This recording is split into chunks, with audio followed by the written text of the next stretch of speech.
பத்திரிகையாளர் திரு கோட்டீஸ்வரன் அவர்கள் இணைந்திருக்கின்றார். சார், இப்போ 5000 ரூபாய் பெண்களுக்கு அக்கௌண்ட்ல கிரெடிட் ஆனோடனே அடுத்த சில நாட்கள்ல நாங்க ஆட்சிக்கு வந்தா 10,000 ரூபாய் அப்படின்னு எதிர்கட்சி கிட்ட இருந்து ஒரு அறிவிப்பு வந்ததை பார்த்தோம். இப்போ அடுத்த முதியவர்களுக்கான அறிவிப்பை எதிர்பார்க்கலாமா? அப்போ கண்டிப்பா எதிர்பார்க்கலாங்க. இது வந்து சீட்டு ஏல கம்பெனி மாதிரி போயிட்டு இருக்கு தமிழக அரசியலோட நிலைப்பாடு. பட் யாரு பெரிய ஆளுன்னு ஏலத்தை விட்டு காட்டுங்க, இல்ல காசு மக்களுக்கு லாபம். மக்களுக்கு லாபம். ஏன்னா வந்து இவங்க கண்ணா முன்னான்னு சொத்து வரி தண்ணி வரி எல்லாம் ஏத்திருக்காங்க. மக்கள் கிட்ட இருந்து நிறைய வரி பணம் போகுது. அந்த வரி பணம் மக்களுக்கு தான் திருப்பி போகணும். அந்த வகையில வந்து போகுது.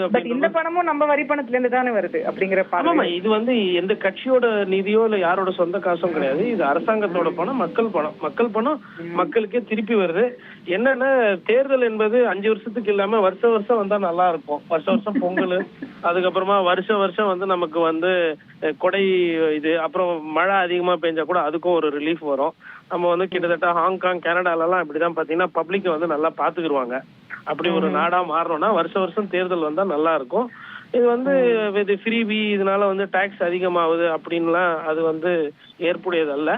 மக்கள் பணம் மக்களுக்கு போகுது. கடன்றது கண்டிப்பா ஏறதான் போகுது. ஊழல்ன்றதும் நடந்துகிட்டு தான் இருக்கு.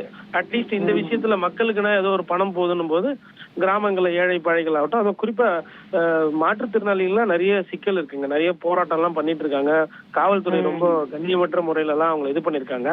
தொடர்ந்து முதல்வர் வந்து அரசுக்கு இருக்கக்கூடிய அந்த கெட்ட பெயரை குறைப்பதற்கு உண்டான வேலைகளை வந்து தொடர்ந்து தீவிரமா பண்ணிட்டு இருக்கிறாரு. அதுல வந்து உண்மையிலே வந்து அவர் அந்த ஆன்டி இன்கம்பன்சி செட் பண்ண விட மாட்டேன்றாரு. இது நல்ல ஆட்சி, இது ப்ரோ இன்கம்பன்சி, இந்த ஆட்சி திருப்பி வரணும் அப்படின்ற அந்த பேச வந்து கண்டினியூ பண்றதுக்கு 1000 ஒழிக்கிறார். ஓகே, அது பலன் கொடுக்கும்னு நினைக்கிறீங்க? அது சொல்ல முடியாது. கேரண்டி எல்லாம் கிடையாது. பெரிய பெரிய பணக்காரங்க எல்லாம் தேர்தலில் தோத்துருக்காங்க. டிவி கொடுத்து தோத்துருக்காங்க. ஆடு மாடு கொடுத்து, தாலிக்கு தங்கம் கொடுத்து தோத்துருக்காங்க. தோல்வின்றது ஒரு ஒரு ஒரு ஃபேக்ட். அது வந்து 50%. வெற்றிக்கு ஒரு 50% சாத்தியக்கூறு இருக்கும்போது தோல்விக்கும் 50% சாத்தியக்கூறு இருக்கலாம். அந்த தோல்வி பயம் என்பது இருக்கிறதுனால, தேர்தல் கணக்கு இருக்கிறதுனாலதே இப்ப மார்ச் மாசத்துல கொடுக்குறாங்க. ஏன் போன மார்ச்ல கொடுத்துருக்கலாம், இல்ல அண்ணா செப்டம்பர் பிறந்த நாள் அப்போ முதல் வருஷமே கொடுத்துருக்கலாம். ஒரு 2 வருஷம் கழிச்சு கொடுக்கறதுக்கு என்னன்னா, அது ஒரு வியூகம், அது தேர்தல் வியூகம், ஒரு ஸ்ட்ராட்டஜிக்கு வேண்டி மக்களை கவர்றதுக்கு உண்டான ஒரு வேலையா இதை பாக்குறாங்க.